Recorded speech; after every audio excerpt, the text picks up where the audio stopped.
Smoke filled the sky like a dark blanket. The battlefield was quiet now.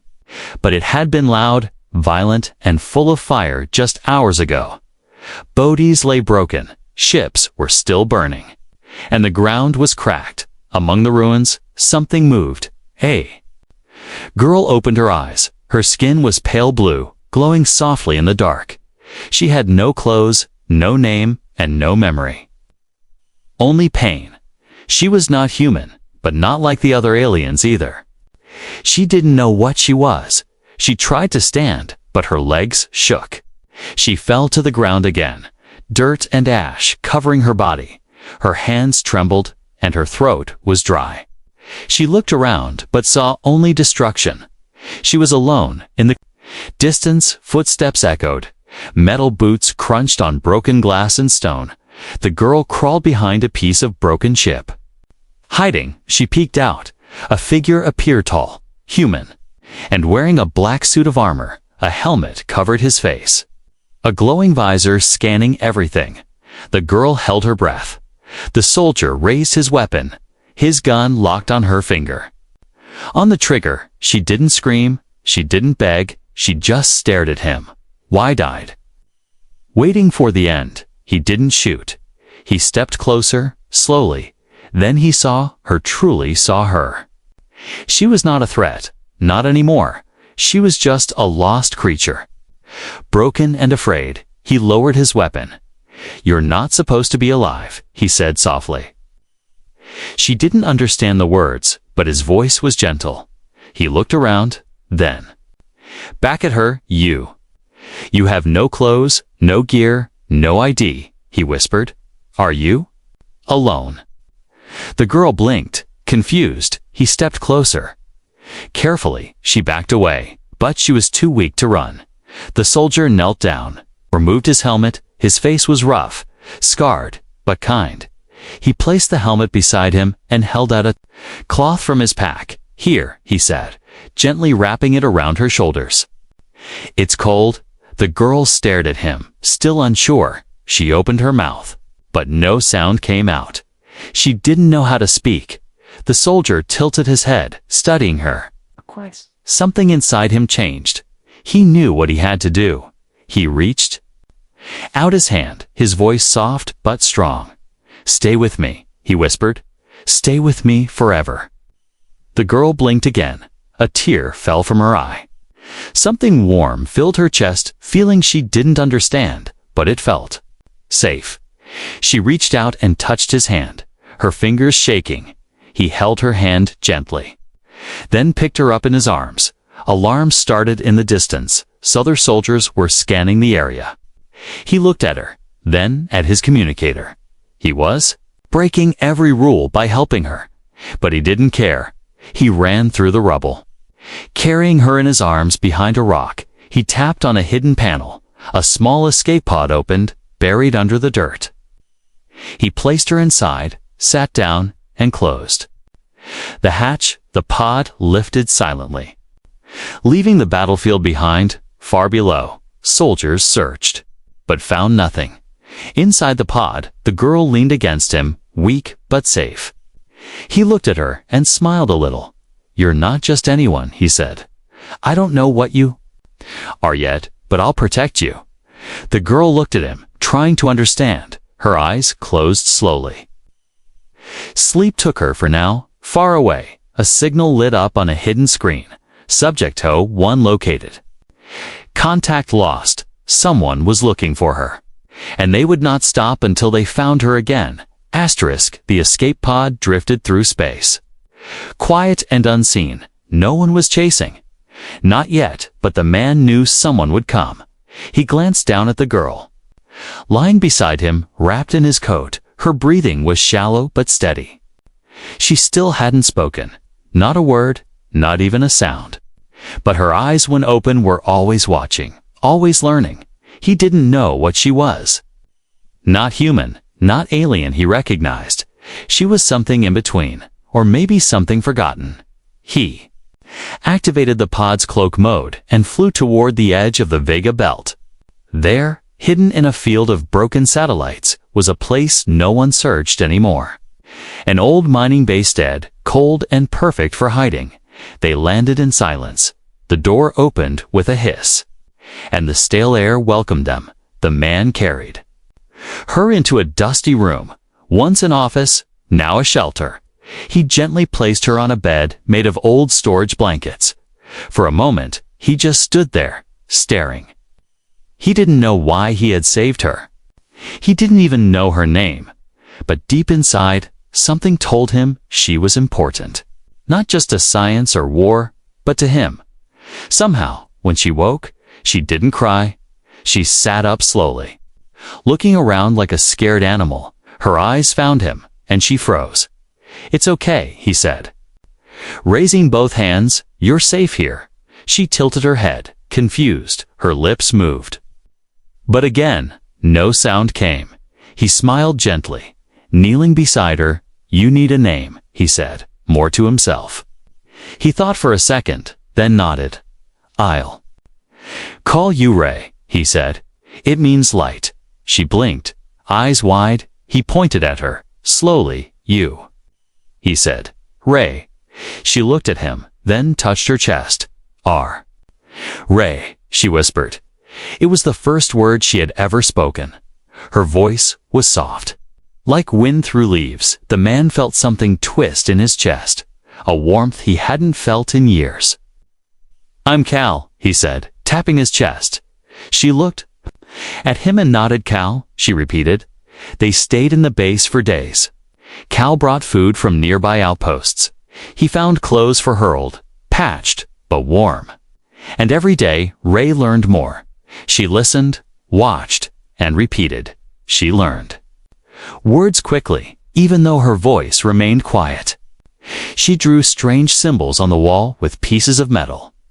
She didn't know what they meant, but her hands remembered. At night, she dreamed.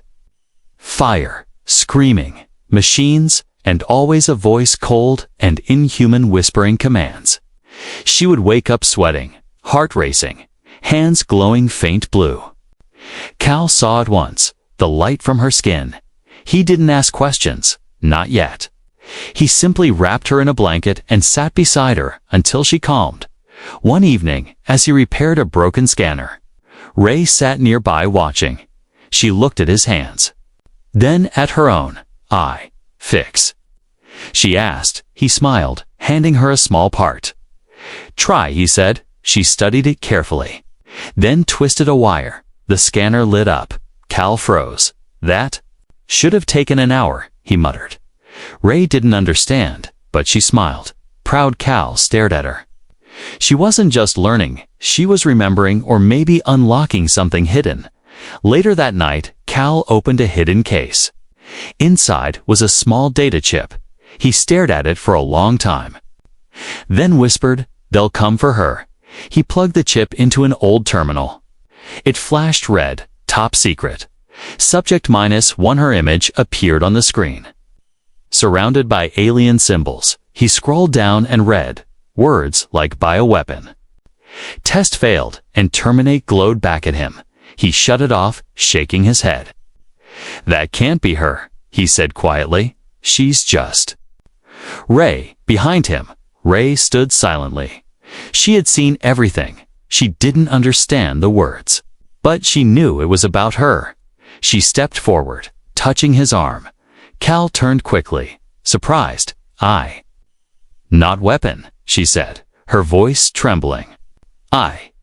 Ray Cal stared at her for a moment, then nodded slowly. "Yes," he said, "you are." But deep inside, fear was growing. Not of Ray, but of what the world would do if they found her again. The wind howled through the broken metal vents of the abandoned mining base. It was the only sound. Outside, the stars watched in silence. Inside, Ray sat alone. Staring at her hands, blue lines glowed softly beneath her skin.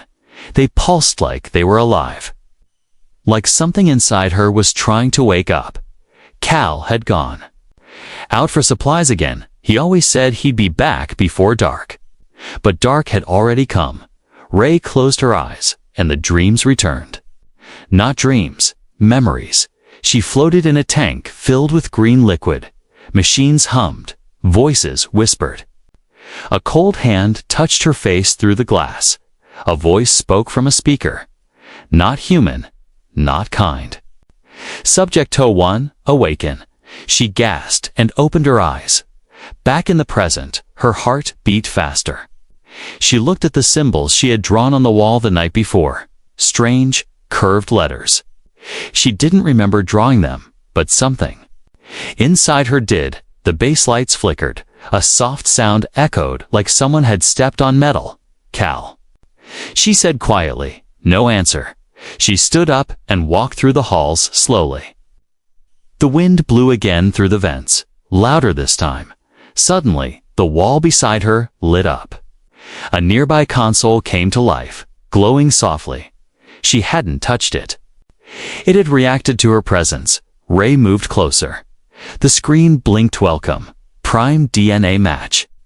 More symbols appeared, but now she could understand some of them. Words formed in her mind, not through learning, but through something deeper. She placed her hand on the screen. Her veins glowed bright.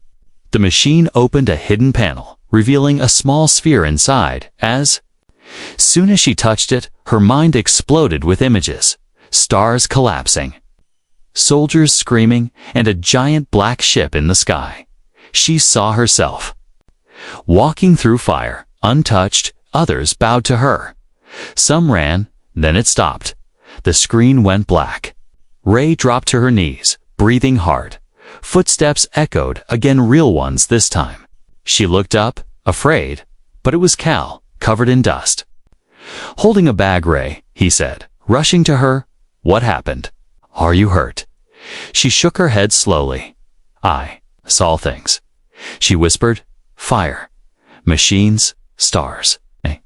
Cal looked at the console, now dark again. What did you touch? He asked.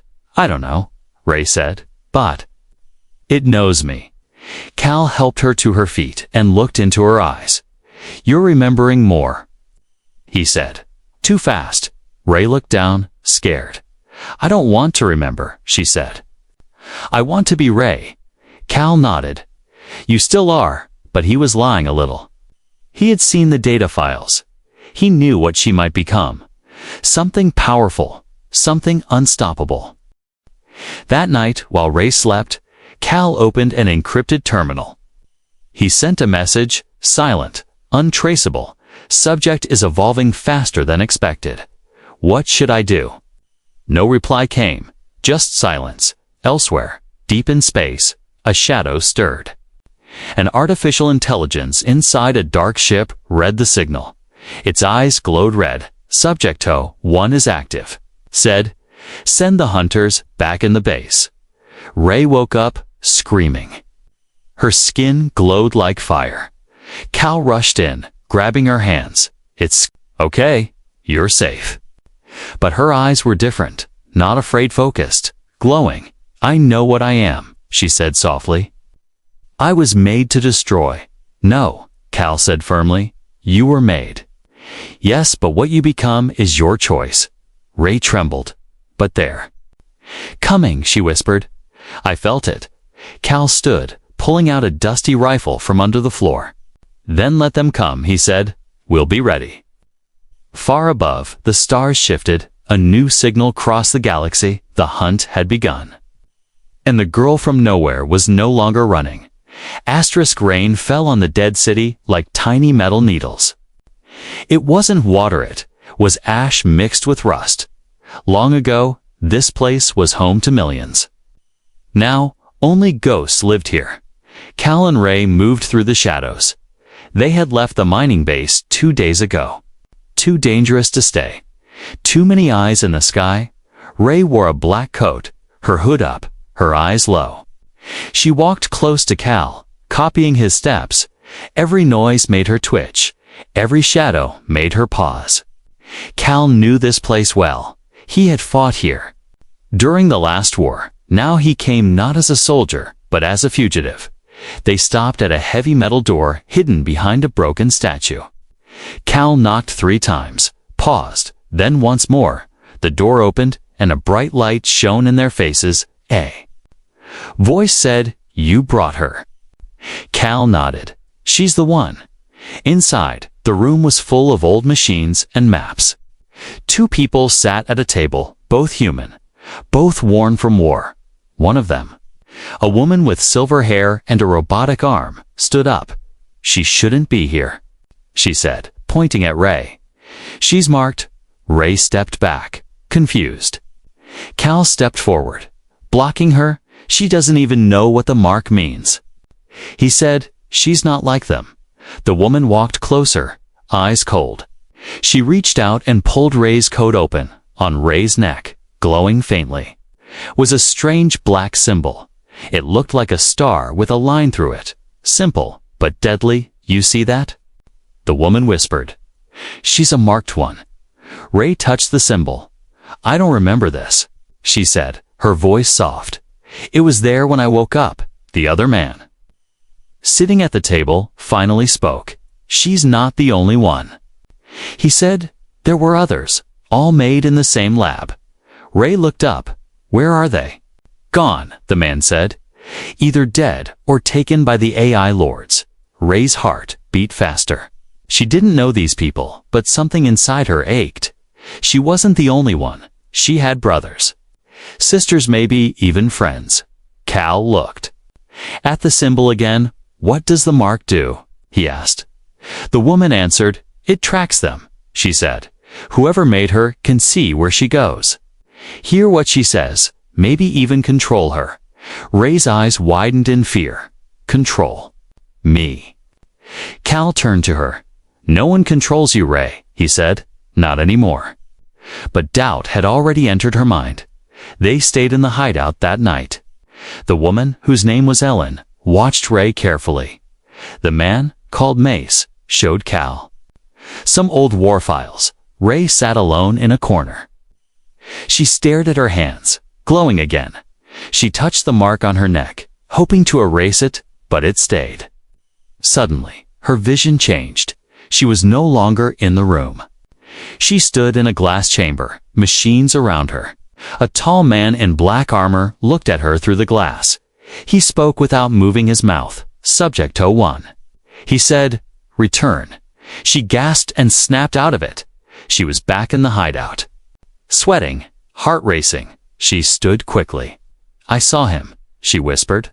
"He spoke to me." Ellen jumped up. "They're inside her already," she said. "She's a danger to all of us." "No," Cal said, grabbing Ray's hand. "She needs help, not fear."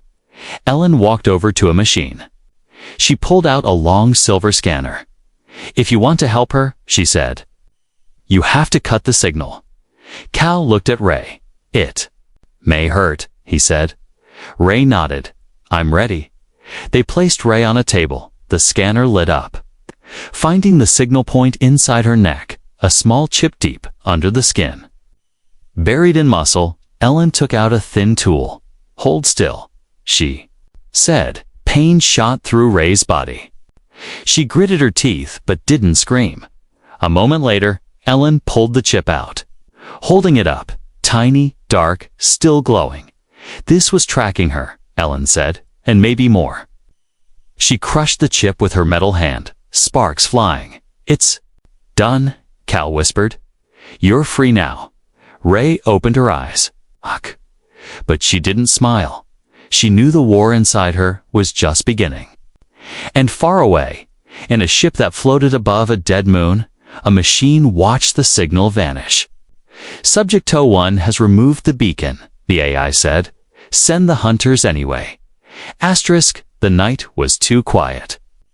Ray couldn't sleep, not after what Ellen had said, not after the chip was removed. She stood alone on the rooftop of the hideout. Cold wind brushed against her skin, but she didn't feel it. Her thoughts were louder than the air. Cal was downstairs, resting. She could hear his soft breathing. Through the walls, he always made her feel safe, but tonight, nothing felt safe anymore. She looked up at the stars. So many, all shining, all distant. Somewhere out there, something had created her. and she didn't know if she wanted to remember. Behind her, footsteps echoed softly. It was Mace, carrying a data crystal in his hand. "I think it's time," he said. "You deserve to know." Ray turned slowly. "What is it?" He held out the crystal. "Your story," he said. "Or at least, the part they kept in files." She hesitated, then nodded. They went inside, back to the war room. Ellen and Cal joined them, all silent, all waiting. Mace plugged in the crystal. A blue light filled the screen. Lines of code, images, video, and one word flashing again and again. SUBJECTO1A. Video started. A dark lab, clean and cold. Scientists in white suits moved around a glass tank inside. Was Ray, floating, eyes closed, wires in her skin. Ray gasped. She stepped back. But Cal held her hand. She didn't look away. The video continued. A voice spoke over it flat, emotionless. Subject-01 is stable, designed for deep infiltration. Self-healing, enhanced neural growth, emotion suppression in early stages. Ray's hands trembled. The video shifted again. Now she was walking in the lab, eyes open, body glowing. A group of soldiers fired at her. She raised her hand and everything exploded. The glass cracked, metal melted, and the soldiers turned to ash. "No," Ray whispered. "That's not me." The voice returned. Subject showed extreme aggression. After Phase 4, project shut down. Subject marked for termination. The screen went dark. Silence filled the room. No one knew what to say. Ray dropped to her knees. "I killed them," she said. "They were scared of me." "No," Cal said. Softly kneeling beside her, "You were scared too. They made you into something you never asked to be." Ellen crossed her arms. "So she's a weapon," she said. "We were right." Cal stood and faced her. "She's not a weapon now," Hay said. "She's a person." Ellen didn't argue, but her eyes stayed sharp, watching Ray like a ticking bomb. Later that night, Ray sat alone again. She stared at her reflection in a broken piece of glass. "Who am I?" she thought. "A monster. A mistake." She touched her face. Her eyes looked human. Her voice felt soft. But the past didn't lie. She had been made for war. Programmed, trained, and set loose. She didn't remember doing those things, but her hands did. Her blood did. Suddenly, she stood up and ran down the metal stairs. Through the cold hallways and out the back door. She didn't stop. She ran until the wind cut her cheeks, until the sky turned gray. She didn't want them to see her fall apart, especially not Cal, behind her. A ship rose from the horizon, black, silent, and hunting. She didn't see it, not yet, but it had. Seen her locked on her signal, even without the chip, inside the ship. A tall machine watched her from behind red eyes. Subject-01 leaving safe zone. It said, "Engage capture protocol." Drones launched from the belly of the ship, wings spread like knives. They flew low, silent as death. Back at the hideout, Cal woke up suddenly. He knew she was gone. He grabbed his weapon and ran outside. The wind carried the sound of engines machines. "Not human. She's in danger," he said. Ray stopped on a hill, looking down at the ruins below. She wanted to scream, to cry, to disappear. Then she heard the worry sound. She turned and her eyes widened. Drones coming fast. She raised her hand for a moment. She felt the old power spark inside her. But she stopped. No more destruction, no more death. One drone fired. She jumped aside, rolling in the dirt, heart racing. Cal arrived just in time, firing at the drones with perfect aim. One exploded. The others turned back toward the ship. He ran to her, pulling her close. "Never run alone again," he said, breathing hard. "You're not a weapon. Ray, you're a choice." Ray looked at him, eyes full of tears. "I don't want to be what they made me. Then don't, he said. Be who you decide to be. Behind them, the sky turned black as the hunter ship lowered through the clouds. The sky cracked open with fire. A black ship hovered above the ruins, silent but deadly. Its lights glowed red, scanning everything below. Ray stood with Cal on the broken hill.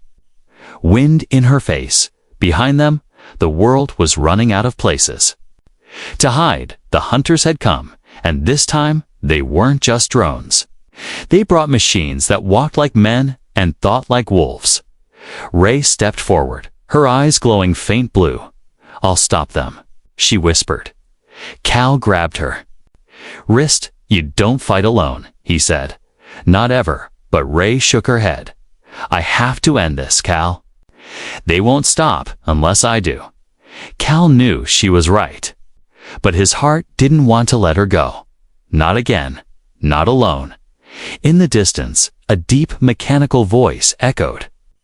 Subject Toe 1, surrender. You are property of the core directive, Rays. Body tensed. That voice, she had heard it in her dreams, in the labs, in the glass tank. It had commanded her once, not anymore. She turned and looked at Cal. Promise me, she said, if I change. If I lose control. Stop me. Cal's eyes narrowed. You'll come back, he said. I believe in you. She nodded slowly, then stepped forward into the open. The machines saw her. Their red eyes blinked in recognition. Drones circled above, scanning, preparing. Ray raised her hand, and for a moment nothing happened. Then the ground shook. A wave of light exploded from her chest. The machines froze, confused. Their data streams scrambled. She walked straight toward them, unarmed, unafraid. One machine fired. The bullets stopped mid-air, spinning. Ray moved her fingers, and the bullet dropped like dust. Inside the black ship, the AI commander watched. Subject is evolving beyond projected limits, it said. Engage mind lock from above. A signal shot into Ray's brain like lightning. She screamed, falling to her knees. Old voices filled her mind again. Obey, obey, she clutched. Her head, eyes flickering between blue and red. The machines moved in, ready to collect her. But then, she heard something else. Not the AI, not commands. A human voice, warm and steady. From behind her, Ray, listen to me. It was Cal, holding a signal jammer, aiming it at the ship. You're not theirs, he said. You're free, remember? Ray looked up. Her hands shook. Her body trembled, but she stood. And she screamed, not in pain, in power. The sky turned bright white. Machines exploded around her like fireworks. Metal burned, circuits melted. The AI in the ship tried to retreat. Warning, subject breachful neural override. It was too late. Ray's mind had entered the system. She saw everything, how they created her, how they used others like her. She saw rows of tanks. Others like her sleeping, waiting. Her heart broke, but her rage burned hotter. She whispered only 2 words. Burn it. Inside the black ship. Fire erupted from every screen, every wire. Systems failed. Engines collapsed. It fell from the sky like a dying god. When it hit the ground, the earth shook. Smoke rose, fire roared, and Ray stood in the center, glowing, breathing, crying. Cal ran to her, pulling her into his arms. You did it, he said. You stopped them. Ray collapsed against him. Weak but alive. I felt all of them, she said, in the tanks. Like me, Cal nodded, holding her close. We'll find them, he said. We'll wake them up, behind them.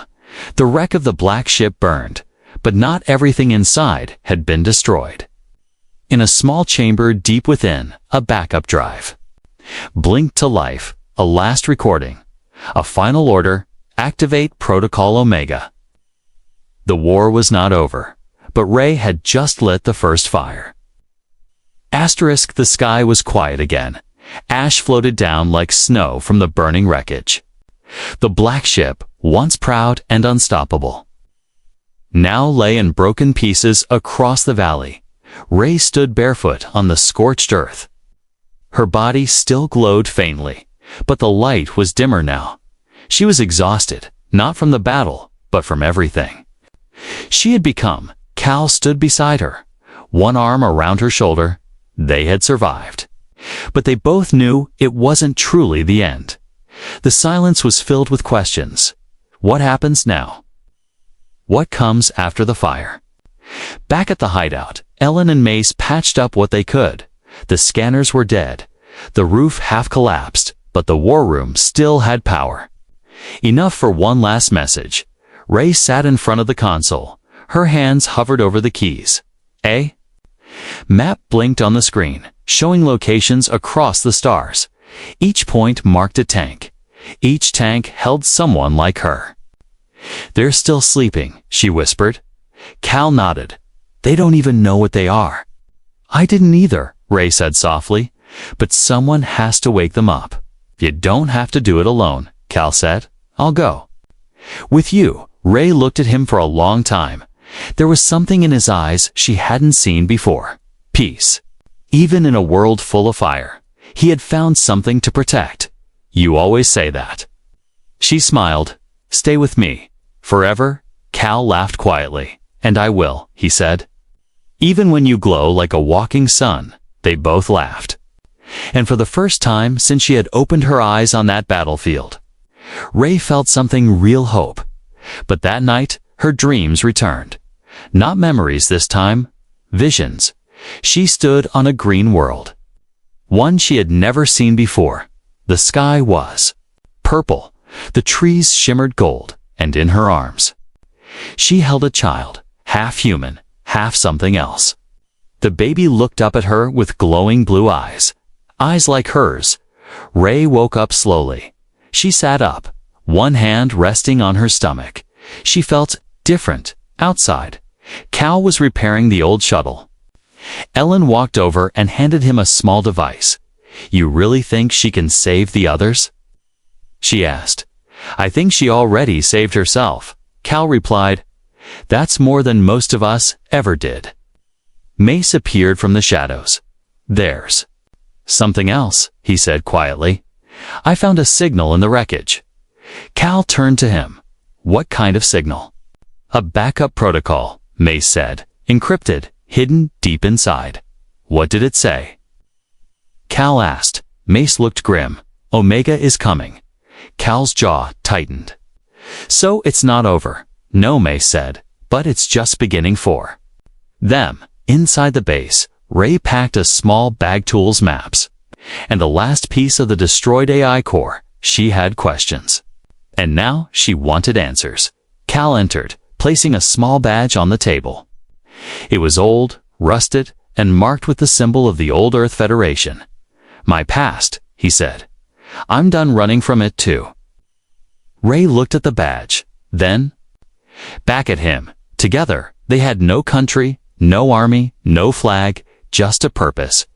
They boarded the shuttle just before sunrise. The engines hummed to life, low and soft. Not a ship built for war, but for travel, for finding. Not fighting. Ray placed her hand on the controls. They lit up, responding to her touch. Not because of her power, but because the ship knew her. Now, it had seen her light the sky on fire and survive it as the shuttle rose. The wind kicked up dust. Ellen and Mace stood outside, watching. "Good luck." "Ray," Ellen whispered. "You're more human than most of us ever were." In the sky, the stars opened like a path. Ray looked ahead, the points of light, at the tanks, at the lives waiting to be woken. Behind her, Cal sat in the co-pilot seat, arms crossed. "You nervous?" he asked. "Yes," she said honestly, "but I'm not afraid." The stars shifted, and the shuttle disappeared into the black. Far below, on the edge of the broken city, a small screen blinked. It had no sound, no voice, only a message. "Omega activated, estimated arrival 300 days." But Ray didn't look back. She had no home, no past, and no name before. Now she had something more. She had a future, and someone who would stay with her forever.